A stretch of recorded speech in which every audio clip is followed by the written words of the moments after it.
Hello YouTube and welcome to our fifth video. In February 2020, Russia was about to invade Ukraine. You heard right, 2020, not 2022.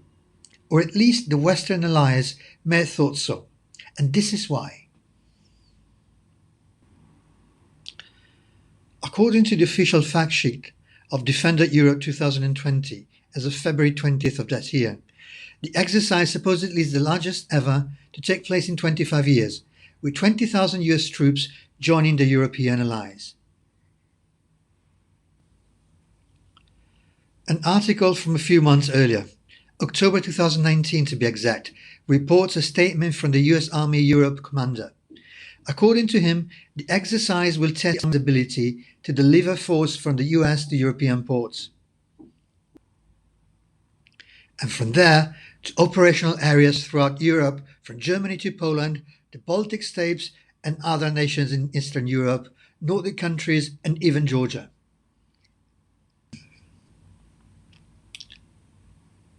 So what is this all about? Go back a couple of years. Another article quotes US Army Europe commander again. The role for the army in the region over the last 2 years was to assure US allies, as concerned bills concerning aggression in Ukraine and the possible spread of that aggression into other countries in the Baltic.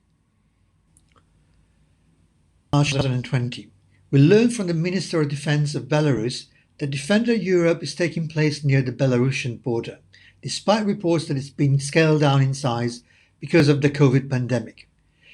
The minister goes on stating that Belarus shall proceed with the scheduled events and measures. All this happens in the middle of the pandemic.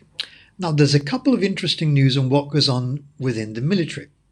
Article from February the 20th, 2020.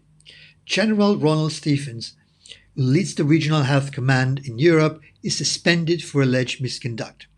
As of today, it's not known what the subsequent investigation has led to.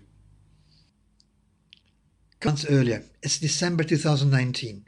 The US Naval Forces Medical Research Unit, or NAMRU, is relocated from Egypt to southern Italy. The unit was originally established in 1942 to develop measures to prevent and treat tropical and subtropical diseases.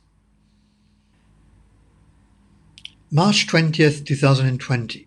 500,000 testing swabs for coronavirus are flown from the Aviano base in northern Italy to the FedEx hub in Memphis to be distributed to medical facilities across the US. Now, according to the same article, the swabs are produced by the Italian company Diagnostics. According to the officials, the company is producing sufficient quantity to satisfy Italian and global requirements.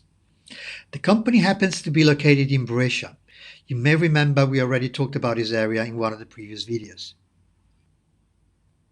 And as we've seen so far, arguably the health and political emergencies seem to be the two sides of the same coin. Lots happening in the north of Italy. Look at this, for example. This is another company which happens to be located in a city called Lodi, right next to the first COVID hotspot in the country. In 2015, immunodiagnostics company Technetics was acquired by KHB, a Chinese company based in Shanghai. You can find a lot of interesting info on their Facebook page.